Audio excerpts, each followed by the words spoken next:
Good evening, ma'am. Yes, good evening, ma. Your posture.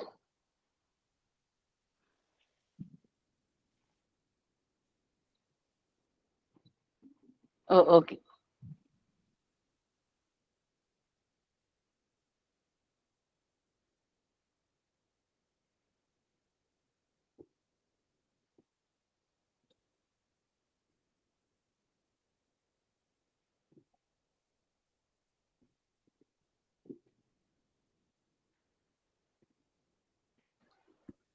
Good evening, Murli sir.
Can start the recording.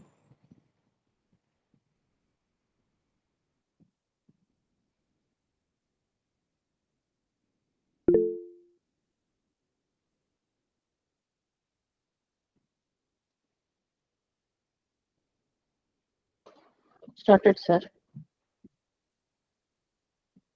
Can Vishwa? start. Yeah. Vishwa? Yes, ma'am. Yes, ma'am. Good evening to one and all present here. Today's webinar topic on choice computing and humanoid AI. I welcome Mr. H.R. Mohan, Chai Human, IEEE CS Madras, to give the welcome address and introduction to speaker. I welcome you, sir. Greetings and good evening to one and all. On behalf of the organizing units, Computer Society of India, Chennai, IEEE Computer Society, Madras, and ACM Chennai, I am pleased to extend a warm welcome to our today's speaker, Dr. Parag Arun Kulkarni, members and my colleagues from the organizing units and the participants joined the meeting through the Google Meet platform and those watching the session through YouTube streaming. We are lucky to have Dr. Parag for today's presentation, even though it is 3.5 hours late in compared to Indian Standard Time. It is 10 o'clock at Japan. So it is very nice of him to join us at this odd hour to deliver the lecture. So we are really thankful to Dr. Parag. So we choose products, careers, life partners. In fact, each and everything. Choosing is a key activity that can change the overall course of our lives. Since choosing is the core part of our learning, it is necessary to consider how we choose while building machine learning models. Today's talk will present thoughts and pathways to build revolutionary machine learning models with a new paradigm of machine learning to adapt behaviors. It focuses on two aspects, one on architecting a choice process to lead users on a certain choice path, while the second one on developing machine learning models based on choice paradigm. This talk will have three parts in which part one will deal with human choice and choice architecting models with stories of choice architects.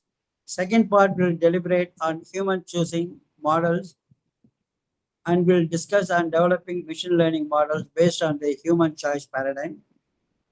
The third part will take you further to look at machine learning based choice architecture. Keeping humans at the center, discussion about choice based paradigm for machine learning can help the audience to appreciate humanized AI driven products. Those will help them to solve problems in a more humanish way and to negotiate with uncertainty in a more graceful but in an objective way. This talk will also throw light on possibilities of creating unprecedented value for business and society using the choice paradigm. Further, it will unveil a new paradigm for modern intelligent businesses to embark on the journey of transition from shackled feature rich and choice poor systems to feature flexible and choice rich natural behaviors. It is appropriate at this stage to state that the talk is based on his recent book, Choice Computing, Machine Learning and Systematic Economics for Choosing under the Intelligent Systems Reference Library series by the Springer publisher. Now let me formally introduce the speaker. Dr. Parag is not new to us. He is a repeat speaker in our webinar series. In 2021 January, he had addressed our members on experimental AI for social good. Dr. Parag is an entrepreneur, AIML researcher, professor at Tokyo International University, and author of best-selling innovation strategy and AI books. He holds PhD from IIT Kharagpur, management education from IIM Calcutta, and conferred higher doctorate DSc by UGSM Monarch Business School, Switzerland. Dr. Parag's AI ideas resulted in commercially successful pioneering products to deliver unprecedented value. He was the research brain behind the multi-million success stories of ideas of and Capsula. He is a fellow of the IETE, and senior member of IEEE. Parag is a recipient of the Oriental Foundation Scholarship, Distinguished Alumnus Award of WCE Sangli, and IETE KR Patke Award. Dr. Parag has published over 300 plus research papers, invented over a dozen patents, and authored 16 books. His book, Knowledge Innovation Strategy, was listed as a game changing business book by Hindustan Times. Dr. Parag was the first PhD guide in computer science at COEP Technical University, Pune, and has guided more than 20 PhD candidates. Dr. Parag has over 30 years of experience of intelligent product ideation and helped companies like InvestNet, Tech Mahindra, Agris, Tata Consumers to develop the game-changing AI products. He founded startups iKnowlation Research Labs, India, Kivina Limited, New Zealand, and successfully exited two such technical startups. Also, Dr. Parag is a pioneer of research paradigm, systemic machine learning, reverse hypothesis machine learning, and choice computing. We are fortunate to have him address our members on the important aspects of choice computing in the context of AI/ML. With this brief intro, let me welcome Dr. Parag to take over and enlighten our members. Over to Dr. Parag. Thank you. Yeah, let me share my presentation. Thank you, Mohan sir, and all uh,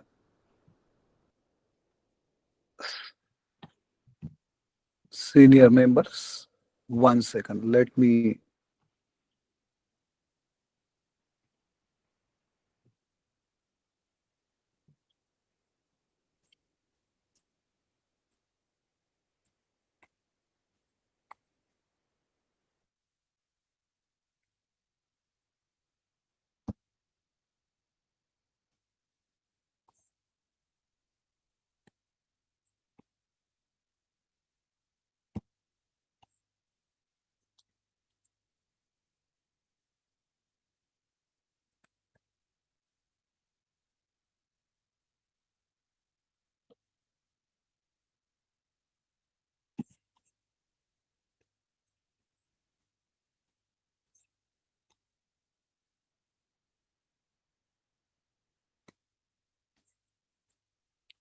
Yeah, yeah, it's visible, right? Yes, sir. Hello. Yes, Yeah. yes, yes. So, uh, very good evening, and thank you for giving me opportunity to talk to you today. So basically, today I will focus on my book Choice Computing. I will try to tell you stories and some interesting ideas behind this topic. And this topic actually I was deliberating and I was discussing with on many platforms for long, almost for a few years. And there is a motivation behind this book. So I will talk about the motivation. I will talk about how this book evolved and how I linked it to machine learning. So choice is anyway a very uh, common thing as we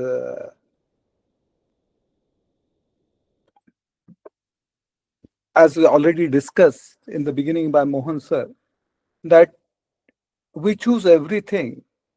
So in this particular context, how we can make human being choose in a better way, and what how those choices should not be AI driven completely, but very close to human being. That is the philosophy behind this particular uh, book. These are other books I have written, including Knowledge Innovation Strategy, Reverse Hypothesis Machine Learning, AI, Choice Computing, and my recent book, AI Empowered Digital Business Innovation. This Knowledge Innovation Strategy was one of the best-selling book, and I had opportunity to spend some time with Ratan Tata, Dr. F.C. Kohli, Anand Deshpande, and many other people during this book. And it was very interesting. And I've dedicated my book, Choice Computing, to Dr. F.C. Kohli because he was my mentor. And I must have close to 100 meetings with him at the Air India building in Mumbai. And just after, before this book published, he passed away. So he has written forward for my book, Knowledge Innovation Strategy. So I dedicated this choice computing book to Dr. F.C. Kohli, who is also known as father of Indian IT revolution. So what I thought, maybe I will begin with a poem because I like to write poems. So I just titled it, I Met a Product. I met a product that wanted to learn, sensing all the data, keen to change the world. I spoke to the product to understand the problem, wrote some code to make it learn again. Product never learned, kept fooling me for years, taking all my data, left me only in tears. AI is thinking and breaking old patterns. It is not just teaching machines, but saving your intelligence. So, what uh, this is somehow a somewhat philosophy behind this book. So, let's begin with unfolding choice computing. So, before talk about choice computing, I would like to tell you this, and all of us know that almost 4-5 lakh years ago, there were two species on this earth, they were very similar to human being, Neanderthals and Homo sapiens. Neanderthals, as per Harari, the Israeli author who has written the book Sapiens, Neanderthals were huge. They were some 6.5, 7 feet in height, very strong, very sturdy, very organized. On the other hand, Homo sapiens were weak, 4 feet, 4.5 feet, 5, 5.5, rarely 6 feet. They were weak. They were not organized also. And on any day, best on the traits, best on the power, best on their strength, on any day, if Neanderthal would have confronted Homo sapiens, Neanderthal would have crushed Homo sapiens. Interestingly, it did not happen. We, the Homo sapiens, survived. We even dominated our trait. Even though some Neanderthals survived, we dominated our traits. And Harari actually tried to take a crack at it. Why? Why did Homo sapiens survive? And he listed some interesting properties of Homo sapiens. He said they were agile, the agility, they had freedom, choosing, learning from uncertainty. So basically, it is choice and learning from uncertainty that differentiated us from Neanderthals, that allowed us to survive for million years, that allowed us to dominate the world. So these abilities we have to preserve. We need to remain Neanderthals in this AI era. When we are getting answers from chat GPTs, all professors are struggling because their students are writing the answers using chat GPT. The ethical questions are unanswered. Meta and big companies are playing AI war. And in this typical situation, it remains very important that can I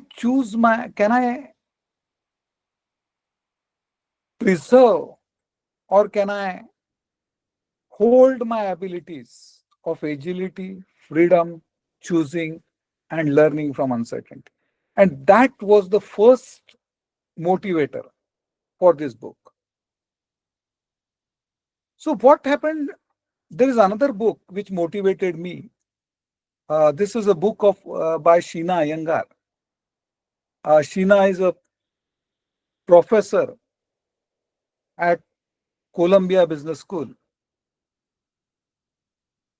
She's PhD from Stanford or whatever it may be, couple of good universities, masters and all that. And she's voted as the best business professor for 10 consecutive years. And another thing is she's blind from the age of 4. But anyway, that's her struggle and everything is apart. This is a very interesting book in which she has given a lot of choice stories. And she talked about how humans choose. And she has given a number of examples. And one very interesting examples. What she says, sometimes we have two choices. One, whether to fight, and one, whether to surrender. And many times, if we are trained to choose to fight, we fight. If we train to choose or to fight. Then we fight. And she has given a number of examples. I will just give you one example. That there were some, in one example, she told that there were some 50 odd rats, and they put these rats in the barrel full of water, and rats could swim. So these rats kept swimming,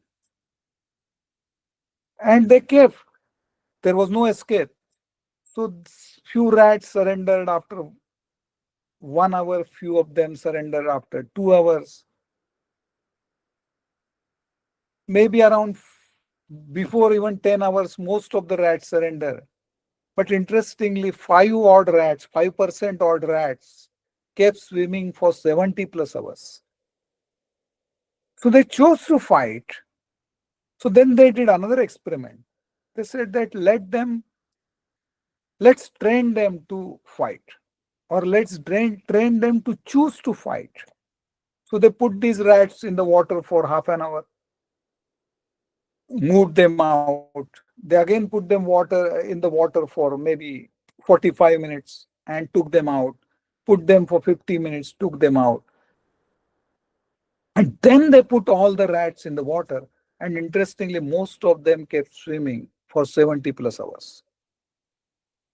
So what happens that if we are trained to take to the outcome, there is a very high possibility that we may choose the right things.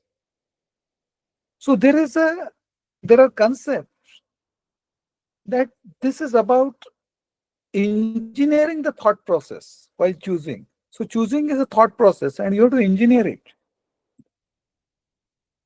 And it is done through learning. It is done through learning. It could be a reinforcement learning, or it could be some sort of a superlative form of reinforcement learning. Typically, any choice, there is a choice space. And there are different choice paths. Because choice is not a single affair, or it's a one-time affair. Choice, the ultimate choice, is the result of sequence of small choices. The ultimate choice is the sequence of such small choices, and these choices are connected and they form a choice path. And this choice path takes you to winning or losing, take you to fight or survival. Another very interesting book, which is behind the motivation of this choice computing, is Factfulness by Rosling. Actually, I just decoded it slightly different way, that factfulness. Actually, it's not the way it is written there. When data fails to tell the true story. So what happens that when you are too much, when data dominates, emotions surrender. When data dominates, humanish way surrenders. And interestingly, when the decision-making engine dominates, your brain may cripple. So what happens that even if there is a right data, the engine there could be wrong insights. There could be instincts, and there are some human perspectives. And all products we are building, those are not building for machines. They are not to be used by AI. The AI products are to be used by human. So these all AI algorithms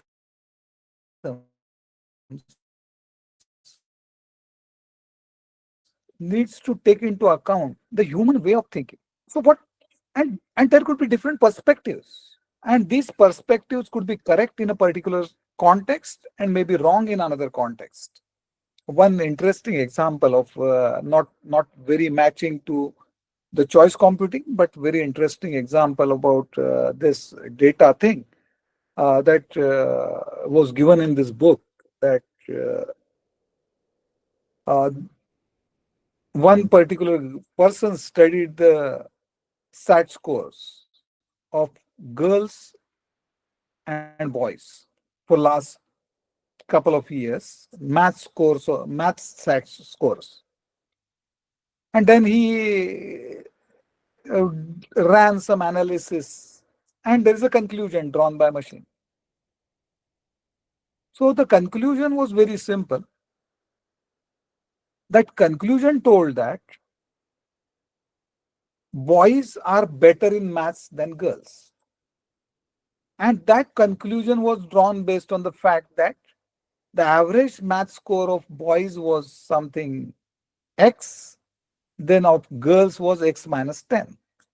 And they concluded. But then uh, when they closely analyzed the data, they said that it's not true because they realized that 90% of the boys and 90% of the girls have the same scores, but 10% boys scored less, more, and 10% girls scored less. So you can't conclude that concludes that 90% of the girls and boys perform equally well, but the conclusion based on data, that data may be right, but there are wrong insights. So there could be some mathematical aspects, those can come in picture when it could be mean versus spread. It could be two extreme class addiction, typical binary classification, and so on and so forth. Another motivation for this book is choice economics. This is by Richard Thaler. He is a Nobel laureate and for his work in choice economics. So he claims that choice is about freedom. And choice economics is economics about choices. So how your choices impact the economics. It could be economics, not just financial economics. It could be more than that. It's a study of choices with reference to availability of resources. Choice economics is a study of choices with reference to availability of resources and using resources and insights to choose. So he has, I will give you one very interesting example from his book, Nudge, that there was one canteen of one school, and the school principal and school management or whatever it may be, they used to complain that student always consume the junk food. They don't eat uh, healthy food. And then there's a canteen in which the student used to eat. And then they one fine day called one choice architect and told him that this is a problem. We want to give them choices, but we want them to consume the healthy food. So what this guy did, this guy did very simple things, that he changed the arrangement. He even changed the menu card that is displayed on a wall and just put those healthy items at the eye level of those students or those kids. And then he even color coded these items and put it in front. And interestingly, the claim is that some 17% more students started consuming healthy food. So it is, so they didn't restrict the choices.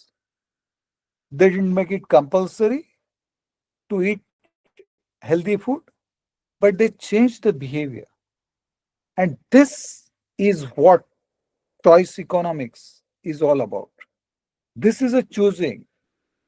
So choice architecting. So what is choice architecting? Taking customers to desired choice, making them to choose. And there is a choice for goal. So choice architecting is about removing the constraint those are failed and putting the constraint those are not failed to maximize the freedom with the objective of well-directed outcome. So this is a definition from my book. So after all this study, I thought that a choice architecting, what could be the choice architecting? So I tried to define it, and this is the definition. Basically, the idea is that there's a difference between selecting and choosing. Selection is too much constrained. Choice is unlimited. So you are thinking that freedom, it's like I can choose. Okay. I can simply choose. I have everything to choose. No one is restricting me. Right? Like, let's say in let's say democracy, if it is a really we want choice computing, then I can choose the candidate. It's not restricted by any who become maybe MP or MLA, whatever it may be. It could be choice computing, choice architect. So the choice architecting is about removing the constraints; those are felt. So the mind should not feel that you are constrained, and the putting constraint, because now you want, but simultaneously you want to direct the user to the right direction. So so it has a social aspect. Choice architecting has a social aspect. So you're putting those constraints, those are not felt. What you want to do in this, you want to maximize the feeling of freedom. With the well-directed, maybe we can put even a word healthy outcome. So basically, if you look at it, the patterns tell, but they often fail. And most of the machine learning models are typically pattern driven. Means may not tell anything because a two mean you may require spread, you may require to consider different aspects.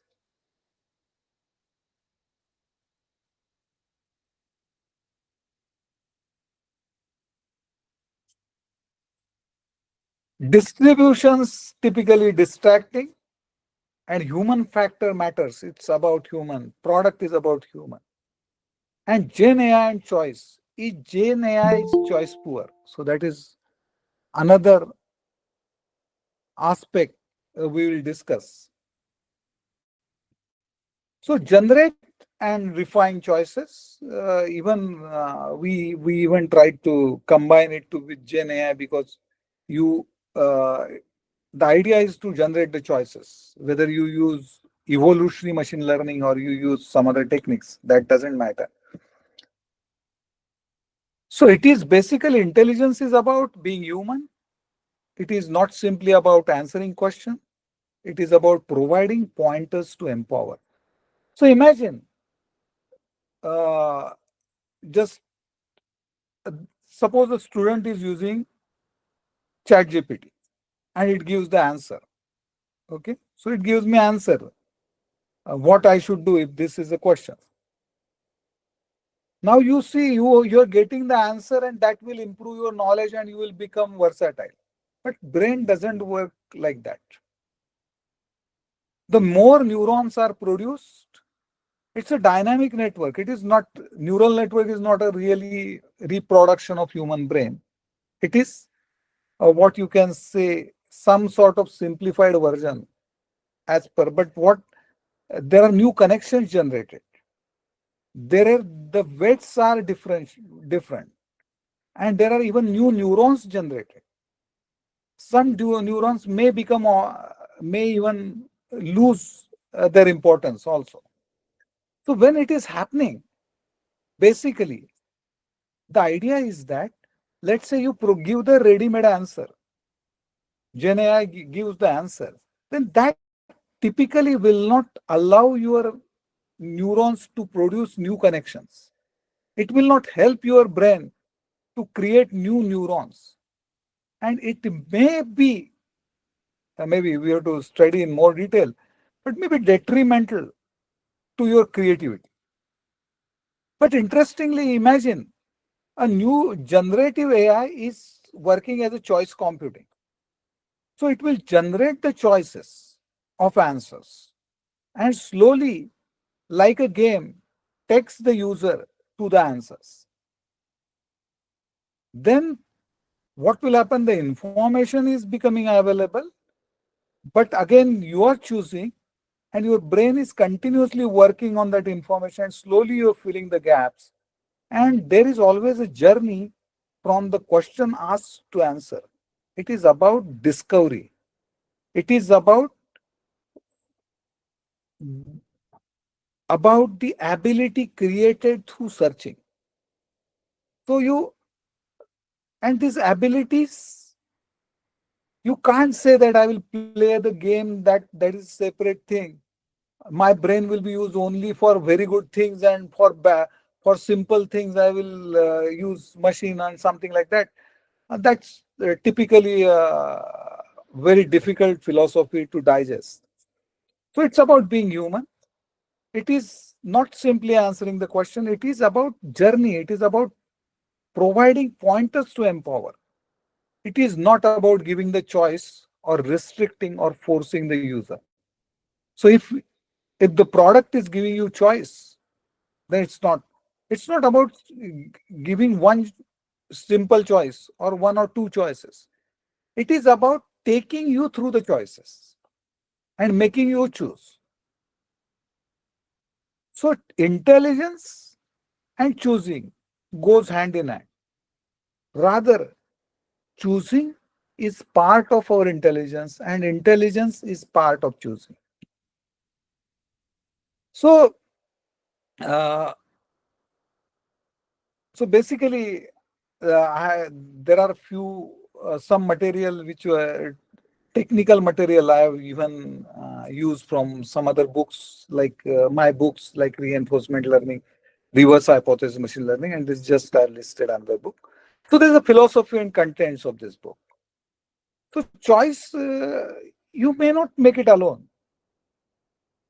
So it could be cooperative because you do it with your friend, you do with your wife, you do with your partner, you do when you're playing a tennis, two of you, maybe you make choice with your uh, partner. So if you look at cooperative, it is more about cooperative choosing. So all cooperative learning model, multi-agent model can come in picture.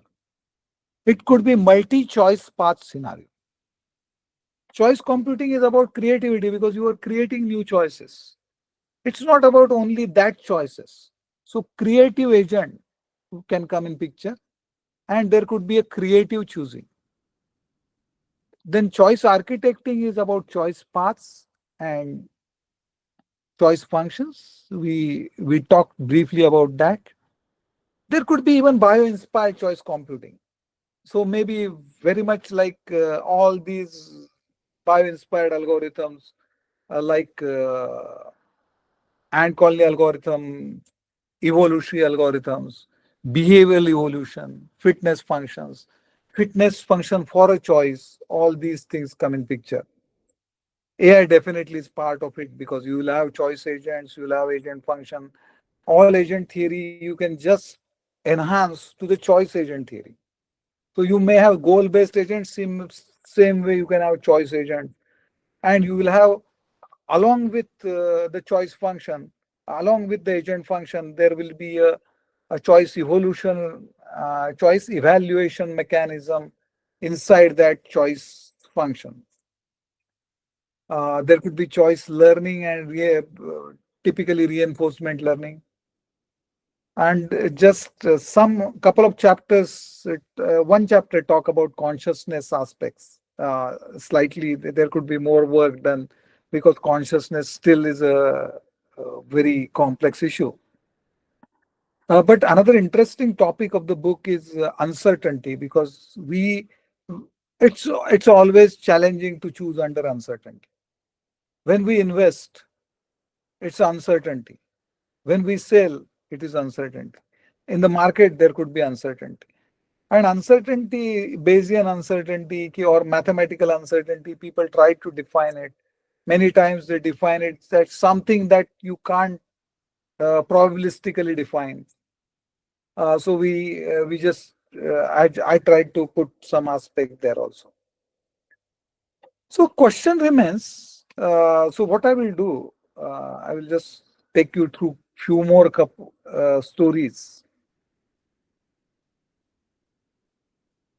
So there is one interesting story, and this is my favorite story, and I even put it in the book also to define what how the human brain works for choosing. So this is a story of an actor, and this story actually this is a real story from one book, and then I modified it in the AI context. So there was one actor, a very versatile actor. He was known for his acting, very popular. And there are theaters. The theater is very common in many states and very popular in Bengal, Maharashtra, and even I think Karnataka also, and a couple of other places. And in this theater, there are shows after shows that same show they perform, same play they perform different shows that and same actors because they become very conversant with it. So this is a story of an actor, and he was very versatile. He was in a positive role in a particular play, and which was very popular. And one fine day, he was again playing his role. He was a lead actor in that particular play, and there was a scene in that play. In the scene, the situation was that this person who was in a positive character, he was supposed to pull the revolver out of his pocket and direct in the direction of the person who was in negative character and say, "You are such a bad guy and I'm going to kill you." A very simple shot, typical climax.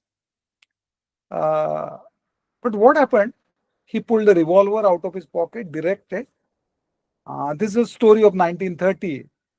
So there was no sound system. So what they used to do, they used to have a balloon and a person standing at the back of the stage. And the person at the back of the stage is supposed to burst the balloon to make the sound of firing. So this guy pulled revolver out of his pocket and say, "You're such a bad guy and you deserve death. I'm going to kill you." Unfortunately, balloon did not burst. He directed revolver. He stood like that for some time, but balloon did not burst. He was a very intelligent actor. So he thought probably there must be some problem at the back of the stage. He shouted again. It didn't work. So he said that, "Well, I will not allow you to die so easily. Let me tell you the whole story. You should understand why I'm killing you." And he again started everything of the play. Okay. And he told almost 10 minutes, something, 5 minutes, that he's going to kill that guy. Even audience got a bit bored. They say, "Nah, are yaar, maar, nah." Then he pulled again, said, "Now I'm going to kill you." Unfortunately, balloon did not burst. This guy got really worried what to do. A very intelligent guy. So he created a choice. He said, "Now this is a situation, what I can do." He said, "Well, I think there is some problem with this revolver. But don't worry, I have a knife." So he pulled pen out of his pocket. Probably in that 1930-35 light arrangement, no one could make out whether it's a pen or a knife. He said, "I have a knife." He pulled pen out of his pocket. He ran to that person. He was about to stab, and balloon burst. And everyone started laughing. So he didn't get that rewards, that we get in reinforcement learning, rewards and penalties. He got penalties. Same shot after a few months, same situation happened. This time also he shouted, it didn't work. He again used his old trick. He said, "Let me tell you the whole story." This time also it didn't work. He pulled pen out of his pocket. He ran this time and he was about to stab. And interestingly, this time also balloon burst. but he looked in different direction and say, "Oh, Robert, you killed him. Great job. I know. I knew you wanted to kill him." So there are many such examples. Actually, when I was talking to this Yutaka Yamagishi, he's a racer from Japan. So he is even a businessman also. So he was thinking that how more choices could be created for the racer. So we started one project, though it was a beta project. How more choices could be created? So then, same way, there's another businessman, Yoshi Yamane. His case study is also in my book, Choice Computing. He's the CEO of the Mogic. So it's a LMS, Learning Management System. So learning management system is now, there's too much competition in that business. So we discussed and we said that this company should approach this LMS as a choice computing way. So the question, then there was a question, how they could approach this particular thing as a choice computing. So I said, let many LMS platform easy to enter, difficult to leave. So you make it easy to enter, easy to leave. Second thing is the whole architecture of your system should be a choice-based architecture. So what happens? That based on the personal context, it creates or it makes choices available. And there is a journey from screen to screen. So we map this journey. And interestingly, when the person is using this Mogic LMS, you won't feel like you're using some LMS. You feel like you're going from one choice to another, and finally there is some sort of, you achieved it or you've chosen it, and that resulted in increase in sale. There is another very interesting project we did. There's a company, Priority Singapore. We were consultant to this Priority Singapore. And Singapore, this company, Priority, they had slightly different idea about product recommendation. They said that they want a recommender system for the persons visiting the shop. Okay, not online, but equally powerful as an online recommender system. It will be on mobile or something, but recommendation should work.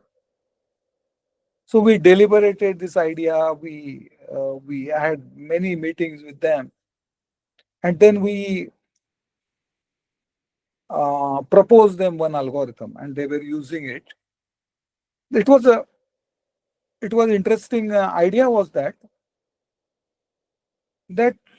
the thought was that when the person enters the shop,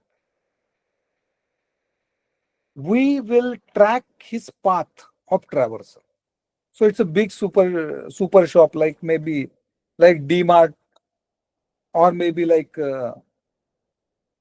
Tesco in Europe, or maybe like Fair Price in Japan, Singapore, or maybe like Carrefour in Singapore. So these shops are very big, and then when someone enters, he traverses through the shop. So he has a path of traversal. Customer has a path of traversal. So now we don't want to control the path, but we wanted that path traversal to be tracked. Now that time, again the GPS may not give the correct information.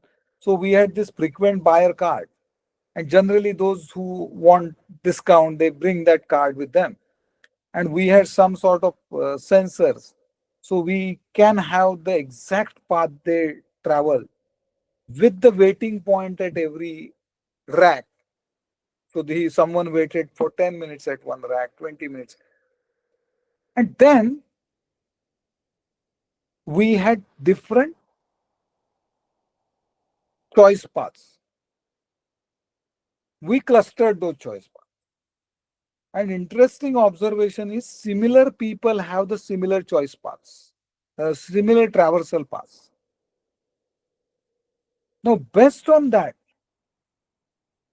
the idea is that frequent traversal path will be made more attractive, more interesting choices, and then all the arrangements in the racks will be decided based on, and we build algorithm for them. So we changing the behavior through choosing. Choice architect to healthy outcome. So even the idea was that there are two choices of the product. So one is profit, definitely in all the shops consider. But another thing is both are almost similar price, and the customer gets you get almost same. So you put the healthy choices on that path of traversal, and so that's so what are the technologies basically? Anyway, I think all of us that know about this technology, but just very briefly, if someone is very new, so just Turing test of intelligence, everyone knows. The definition of intelligence is embedding intelligence and abilities into machine so that machine can exhibit the intelligence with human being, for which human being is known and admired. So we, based on this definition, we created another definition, which is creative AI, a collection of processes, natural and or technological, which are capable of achieving or simulating the behavior, which if exhibited by humans would be deemed creative. And the main hurdle in all type of creativity testing or creative agent type of systems or choice agent of the system is evaluation. So choosing test of intelligence, we thought maybe the idea of like Turing test of intelligence, we could have choosing test of intelligence, or what could be the baseline. So the idea was that there could be a choice paths, and the choice paths will be compared for the sake of evaluation in the agent. This again, definition of learning, I always like from this Peter Senge's book, learning does not mean acquiring more information, but expanding the ability to produce the result we truly want from the life. In the same way, you can define AI is not embedding intelligence in machine, but expanding the ability of the product or expanding the ability to produce the results we truly want from that machine. And learning is building ability to make choice leading to the goal state. So same way, the way we are developing a creative agent, we can have, we develop a AI agent. Same way we can have choice agent.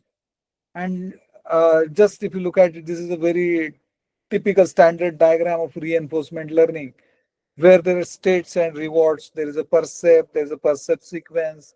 You maintain those percept and percept sequence, and you respond with the action, and you reiterate, you keep on reinforcing. This is typical diagram of the learning agent. So this, if empowered with the choice creation and positioning, so you'll have a agent choice agent, or rather choice function, agent function will be a choice function, which will create a new choices.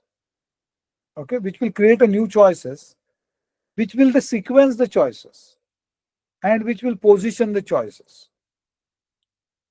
So if you look at typical reinforcement learning, you have a data, rewards and penalties, and there will be output will be a program or learning strategy.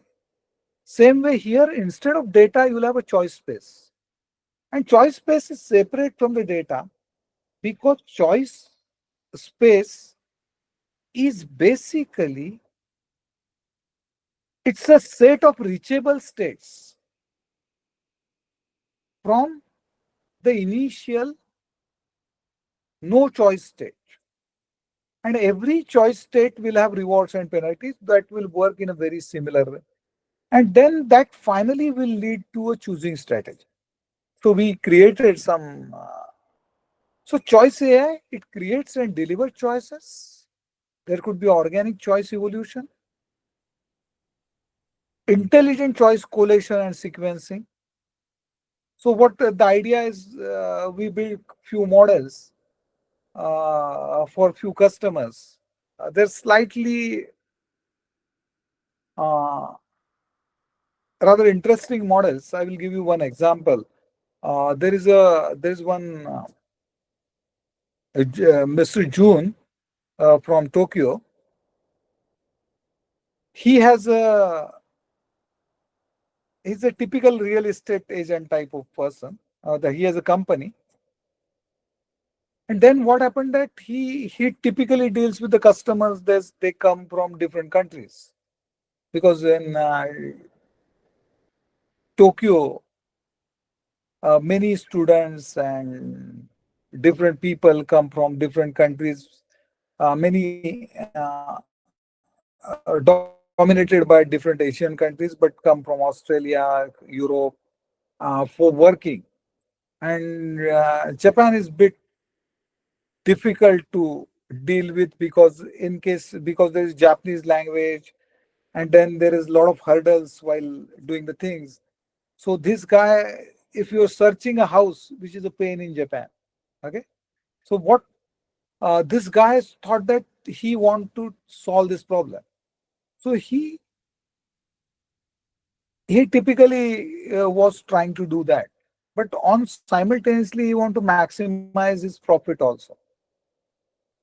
So we studied his system, and what we created one choice based AI for them.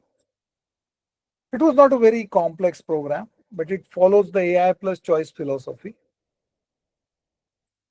uh, we classified the customers into two types of customers. One is infinite bandwidth customers, and another is a limited bandwidth customer. The idea is that that person who is interested in booking the house very quickly, because suppose that company has given guest house only for 1 month, and he has to get rent a house in less than 1 month, or his family is coming next month and before that he wants to rent house, something like that. That is a limited bandwidth. Infinite bandwidth means you are staying somewhere with a friend, you are not in hurry. If you get a good place, then you will shift, or you still have 3 4 months, you are getting married in December, so you're not in hurry, something like that. So typically the window is 2 3 months, not more than that.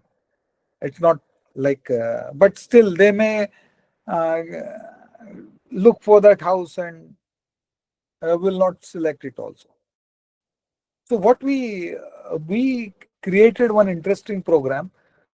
What it will do, if it is an infinite bandwidth per customers, then the idea is that the choices are created very context based choices, but then they will be collated and presented in such a way that the surprises will be generated in between. So there will be sudden surprises that you show some, like typical in sari shop, they do that.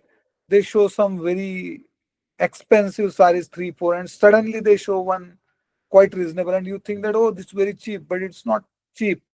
But because you've seen so many expensive, so they make you to choose. So very same philosophy, that the choices not that attractive, and suddenly there will be a very attractive choice. Then again there will be slack of choices. Suddenly there is an attractive choice. So what will happen? That time to close or time to reach to choice point will reduce, and customer will select a good house. Those who are in limited bandwidth, what is done, that suppose he has to do it in 15 days. So as he's approaching the deadline, the better and better houses are shown, and surprise is created close to the deadline. So he or she will suddenly close it. And then interestingly, the hit rate increase significantly with this. So create and deliver choices. There could be organic choices, choice points and triggers. There could be choice repositioning, creating new choices, choice glorification. There are many case studies. Global Kutch, we worked with one of my friend who was CEO of Global Kutch project in Gujarat, and we thought that what could be done, and one simple module. Then this June, I have already given this real. Then there's ODM, this is appraisal management and decision making system, where we did this. There's one Rajesh, he has a garment factory. We created some choice computing type of project for them. And then there was a vessel loading Dubai Port Trust. We got the project from that company, but it was only beta. That's not converted into final project. But there again, we use some of these concepts. So what basically the philosophy is, that choose inertia diluent. So respect the inertia. So human has an inertia. So don't force him. It's inertia diluent. Make choices easy to access. Default is better. So whatever the choice is, good choices, easy to access. Less is more. Less choices, more returns. So you don't give more choices, but he should feel that he has infinite choices. So keep the choices to limited but attractive number. Story and relevance. There should be a path or story from one choice to another, from next choice. That is about engaging. So engaging the customer in choice journey. Surprise at a critical point. So surprise the customer at the vicinity of the choice point. So create happy moment. Like typically utility based agent, we must all of you must have studied that and know about it. Slow to heat and gradual cooling. Best choice should not be introduced at the beginning, because if you see even when the typically in arranged marriage, even if you get a good match as a first, then you say, oh, nah, only now I have started, and just wait and I may get a better bride or groom or something like that. So choice should be introduced gradually, and it should be kept warm after introduction. So if there is a right choice, healthy choice, it should be introduced again and again. So the customer knows that, okay, that was better than this. Neighbors matter. Careful selection of neighbors. So there's a choice clusters and choice near the key choice points. It's crucial. So there is a Glasholt's law, and I've just tried to. They are very. So just try to make little bit change in for the choices. Filter all the rational choices. Those are reachable from the current state. The law of the next choice. A suite of is objects in close proximity are viewed together.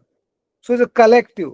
So if you put the next choice should be placed carefully to improve the chances, because that will be viewed together with this choice.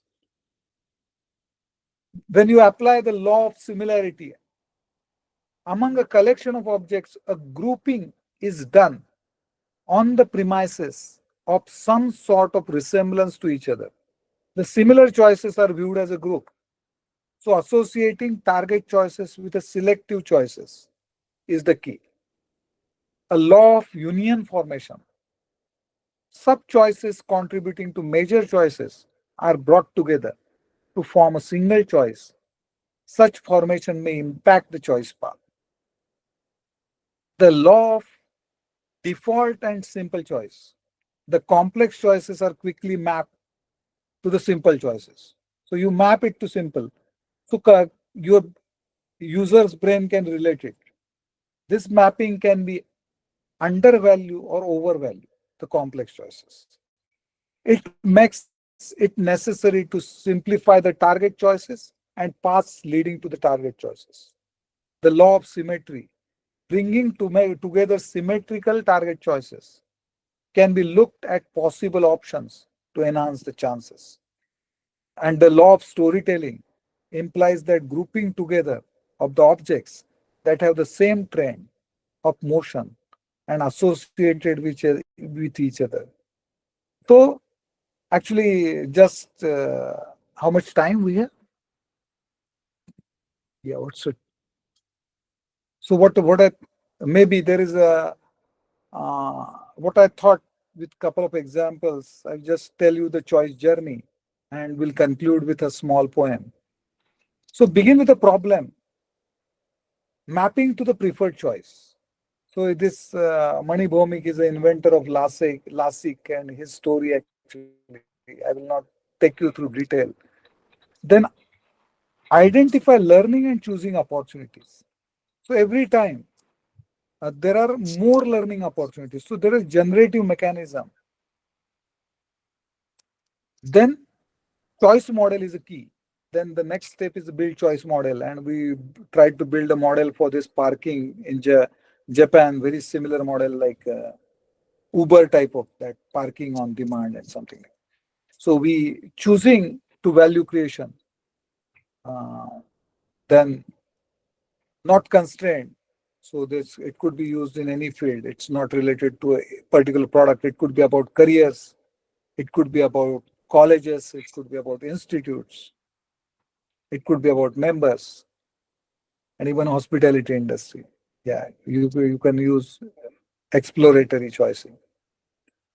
Generating and modifying choices. So if you look at it, we can even very interestingly use this evolutionary algorithm as well as generative mechanism also. So imagine that your choice is a prompt and you create choices through the prompts. So maybe you have a RAG type of architecture, RAG architecture, and then you are giving some context, you are generating choices, and you create multiple choices, you generate multiple choices. And then these prompts could be should be right, because for example a rectangle, it could be something like that, a rectangle and triangle or something like that, or maybe some geometric shape on top of two circles, but it should be right. For suppose you are thinking of the cars, then it may the first one doesn't make sense because it's just a combination of the shapes. So you are now going from choice to choice. There's interesting stories of from Shina Yanga's book, that Stephen Callan, he was a experienced mariner and he survived for that. You might have studied this book, read this book Adrift, that this guy survived for 72 days on that yacht. Story of the mountaineer Joe Simpson. He fall from icy heights, but keep on walking in that icy, or keep on crawling. We even did one very interesting choice project with Tata consumers. They're using our product for choosing the mandis and choosing for what price to buy and from where to buy. So these all concepts we tried to combine and build a product for them. Even we used it for a couple of customers for teaching learning. We even use for insurance. Did couple of projects with National Insurance Academy, Pune. So creating and generating choices for insurance, helping customers to choose plans, routing to the right plan, routing to the right plan, choice clustering, and representing relationship among choices. So the idea basically is just enough choices, and probably I think Gen AI and Choice AI could be combined. And I'm thinking of coming up with the next book where Gen Choice AI, something like that, where we are doing my team here. They're trying to work on a couple of experiments, and if we get good results, we'll work on that project. Make products choice intelligent, embedding emotional choice intelligence, building choosing machines for better lifestyle, building products that those can choice architect for the purpose. So basically, yeah, I will conclude with a poem. Then you can enlighten the world. This is a poem from my book, Knowledge Innovation Strategy. Everyone is running after the goal with all stress and strength. Everyone is forcing the team as a whole in the storm and the rain. Sometimes I wonder and ask myself, do I know the real goal? While running fast all along, have I forgotten my true goal? It goes like that. It is the rat race. Body gets tired, so our soul. Success we get without success. Deadlines are made sometimes. Those are missed many times. We try to laugh to show we are happy. We try to balance on the surface sloppy. Today, when I'm looking back, there are just pieces of thoughts. Less success and more loss. No light and everything is dark. Let me tell you the only fact. Light is inside and outside is dark. Look inside for the light and goal. Then you can enlighten the world whole. So thank you. And yes, if you have any questions, please. Thank you for the wonderful session, sir. It was very interesting for us to listen to the your session. So we have certain questions during the registration. I'll just post one after the other. Due to Sure. the reason, due to the recent event of AI model turning into Hmm. rebel, there is a concern in the safety and misuse of power.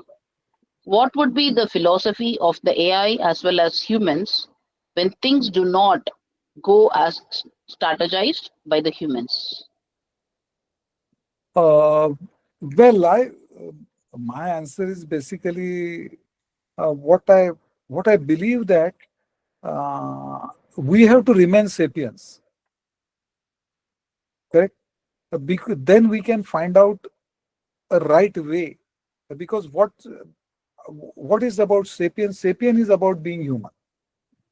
So what happens that these uh, there could be a lot of such technology and this every time it is happening. But as long as we remain sapient, we need not have to worry all about such things.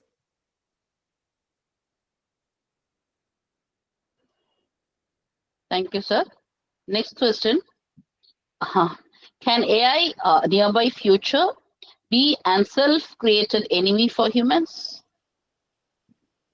Uh, Basically, I don't believe that AI, because it's always like there was long back there was a movie Naya Daur in which they showed that when first time the cars came, they people thought that all their business will be wiped out and there will be a lot of unemployment, but it did not happen, right? So what I'm thinking that only thing is we have to streamline.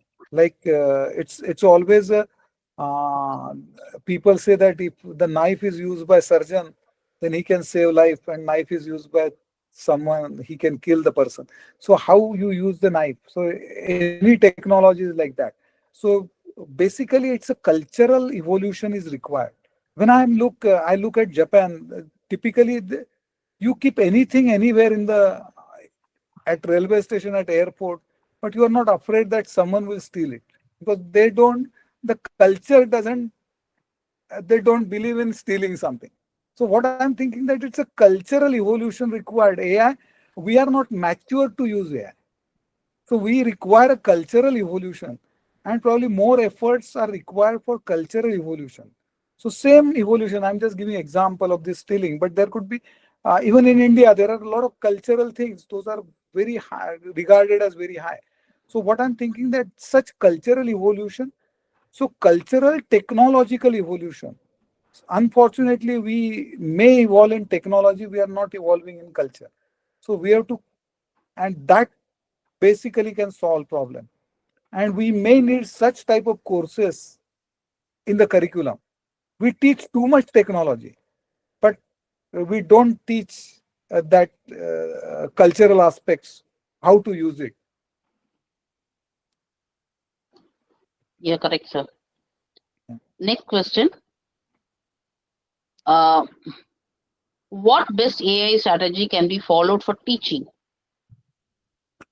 Yeah, this is a very interesting question, because what happens that even a lot of students, if you take online exam, they start using chat GPT, they may answer that. If you give assignments, they copy it. Turnitin gives that percentage of AI usage, but that is still tentative. It's not 100% correct. So again, definitely there could be ways, because when I do, typically I have a lot of surprise tests based on what I taught that day, and pen and paper. So not online, pen and paper surprise test. And I do 60% of grading based on surprise test, interestingly, and not mid-sem and end-sem.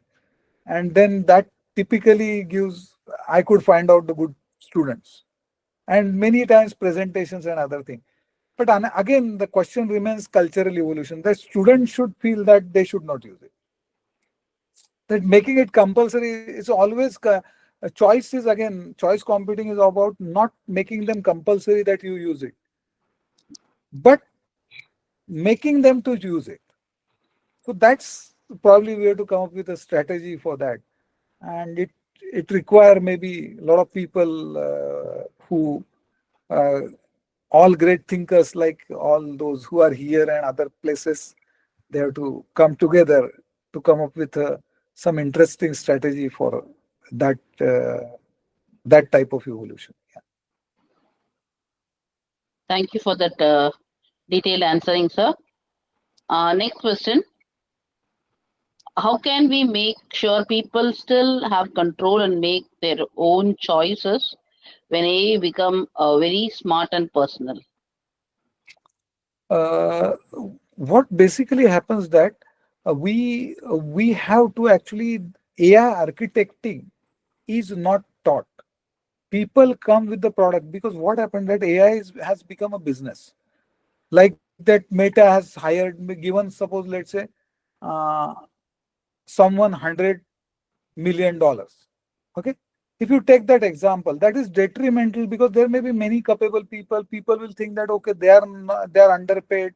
So it there, on one side people are not getting job, on other side someone is getting 100 million. So what is happening? This they're just looking from the profit perspective. And what I again think that there need to be look at this business. The business is on one side, but it look at some slightly different way.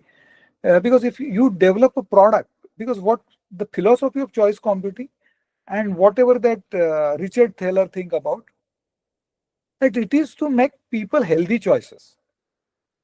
So I'm thinking that it is, all the products should make people to use their brain, not to make them lazy.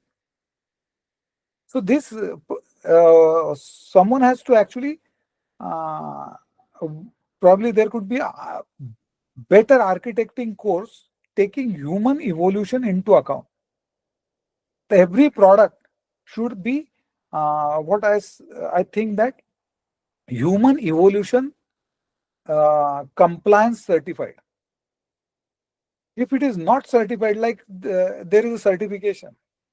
Same way, any AI product release previously there used to be movies not released because without censor, correct? Even today it is there. I think with Netflix it's happening that way or not, I don't know, but must be happening in the same way. But same way there could be human evolution uh, certified, means compliant certified products. And if we follow that, this issue won't arise, because then everyone's one aspect is like there is an, it should be, we look at energy compliant, green gas, that environment compliant, something like similar it will be. So human should evolve. That should be our primary stress or primary object. Thank you, sir. What is the role of agentic AI in the evolving world of artificial intelligence, and how is it going to be for a person who wants to choose it as a career? What basically, if you look at it, this is not a new concept. If you look at the basic theory, what Rich Knight has also told, that it is agent-based architecture. Now, the agent the idea is that agent is a problem-solving agent, and it can understand all perspectives. That's the idea. So it is and there is a easy embeddings of other technologies that is possible. I think it's a good career perspective, because even our clients say you build a product agentic AI for our solution. Recently, there is a company Munch, my friend's company from Hyderabad. He also requested us to uh, create one agentic architecture for their product. So I think it's a lot of people want uh, that agentic architecture, and it could be good for careers if someone wants to, next couple of years, someone wants to venture into that area. Thank you, sir. And the question from the chat box: what roles does an empathy play in choice computing to maximize business turnover? Actually, empathy, there is in choice computing, there is an aspect of empathy, because empathy, the idea is basically you understand others. That is the idea of empathy. And choice, when you are making that choice route, you are trying to imagine the customer's shoes. You are in customer shoes. So basically, in choice computing, uh, uh, it's a human is at the center, and so is the empathy. Thank you, sir. If any participants is having questions, you can just ask the speaker now.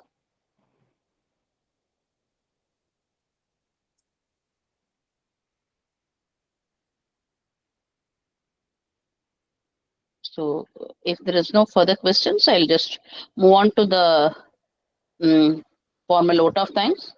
So good evening to all again. So we had a topic today, choice computing and humanized AI by Dr. Parag Arun Kulkarni. So he started with a poem. So it was nice to hear from him. And then he just spoke about the Neanderthal and Homo space sapiens, and we are the ancestors, and he just explained about that. And then he also spoke about the Homo sapiens survive through agility, then freedom and choosing and learning from uncertainty. He just spoke about certain couple of books, say from Sheena Iyengar, The Art of Choosing, then Factfulness, has Rosling, and also he spoke about the book uh, Choice Economic, the Nudge, uh, Richard Toller. So he talk about choice economics, and then he just gave the definition for choice architecting.